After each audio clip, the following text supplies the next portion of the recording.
Les vamos a platicar un poco sobre la importancia de los coloides en el suelo. Primero, podemos ver al suelo como un complejo laboratorio de la naturaleza, porque en él se van a producir numerosas reacciones químicas. Los suelos están compuestos de partículas minerales. El 95% de la materia inorgánica de la corteza terrestre son silicatos, como la arena, la arcilla, la caliza, etc. Ahora bien, los coloides son unas partículas muy pequeñas, microscópicas, de óxidos hidratados de determinados minerales, como el hierro, el aluminio, el silicio, etc. Ellos se van a mover con el agua y son fundamentales para que las plantas obtengan los nutrientes del suelo. Su textura es parecida a la arcilla y no se disuelven en el agua, sino que se mezclan y se dispersan con ella. En la agricultura, las propiedades físicas de los coloides son muy importantes. Hay un concepto que es lixiviación. Esto es la separación de una sustancia soluble de otra insoluble por medio del agua. Esto es un efecto indeseable para las tierras de cultivo. Los coloides de calcio, potasio y sodio pueden ser lavados y desplazados dejando sin nutrientes a las plantas.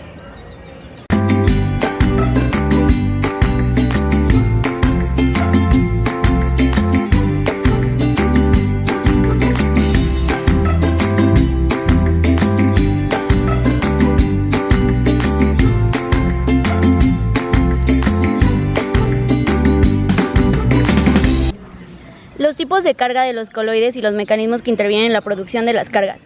Las partículas coloidales pueden adquirir sus cargas por adsorción y por disociación. Más adelante vamos a explicar lo que es adsorción. Vamos a explicar la diferencia entre adsorción y absorción. Dibujamos estos pequeños esquemas para que se pueda entender de una manera más fácil. Absorción.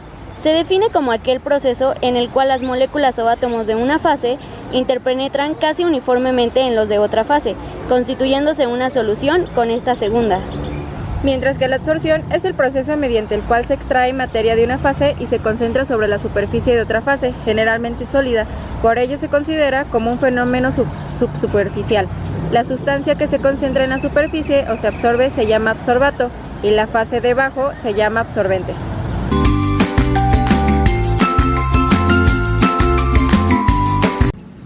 Muchas de las propiedades químicas del suelo se deben a la presencia de materiales que presentan carga eléctrica. Los coloides del suelo abarcan partículas de arcilla y de materia orgánica humificada. Aquí estamos presentando un esquema que nos muestra esas cargas.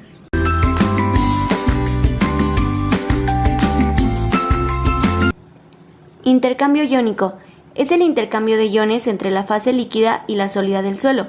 Esta afecta a la nutrición de las plantas, a la dinámica de los contaminantes y al poder de reciclaje natural del suelo.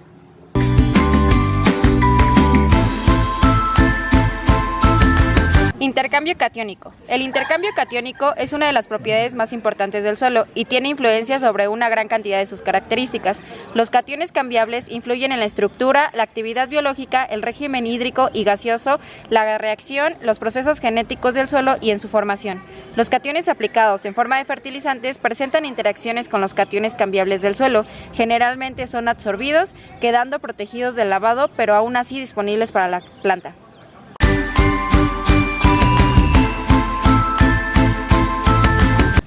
Se entiende por intercambio catiónico los procesos reversibles por los cuales las partículas sólidas del suelo absorben iones de la fase acuosa, desabsorben al mismo tiempo cantidades equivalentes de otros cationes y establecen un equilibrio entre ambas fases. Estos fenómenos se deben a las propiedades específicas del complejo coloidal del suelo, que tienen cargas electrostáticas y una gran superficie. La materia orgánica, las arcillas y los hidróxidos funcionan como cambiadores. Como cationes cambiables en el suelo se presentan principalmente el calcio, magnesio, potasio, sodio, aluminio, hierro y manganeso e hidrógeno.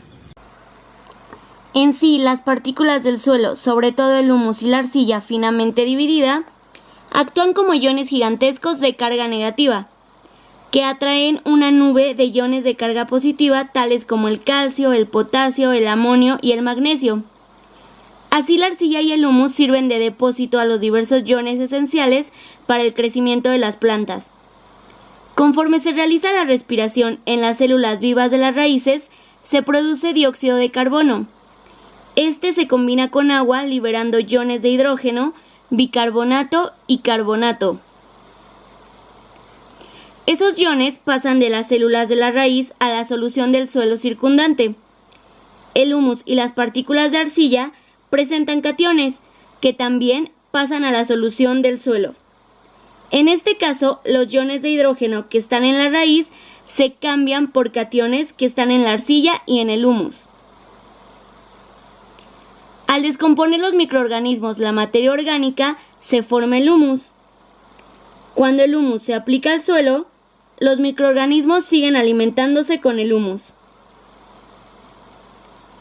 En este proceso, se liberan los nutrientes del centro de las partículas en forma aprovechable para las plantas.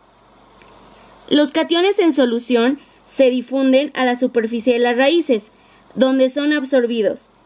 En realidad, la pared celular propiamente dicha tiene carga negativa y puede enlazar cationes igualmente como lo hacen la arcilla y el humus. Mediante el proceso de intercambio de cationes, el suelo proporciona constantemente cationes a las raíces a cambio de iones de hidrógeno.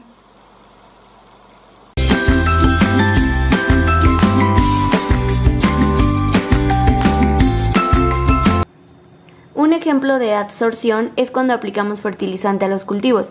Como sabemos, el fertilizante solamente se aplica sobre la superficie y entonces las plantas ya pueden tener el efecto benéfico que con este se busca.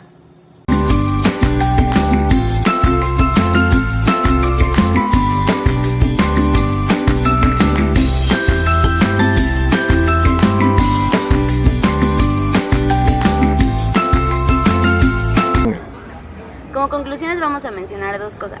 Primero, el intercambio catiónico junto con los complejos de superficies son fenómenos que podemos relacionar a la definición de adsorción, porque estos solamente se van a significar cambios en la estructura externa, pero no van a afectar la estructura interna.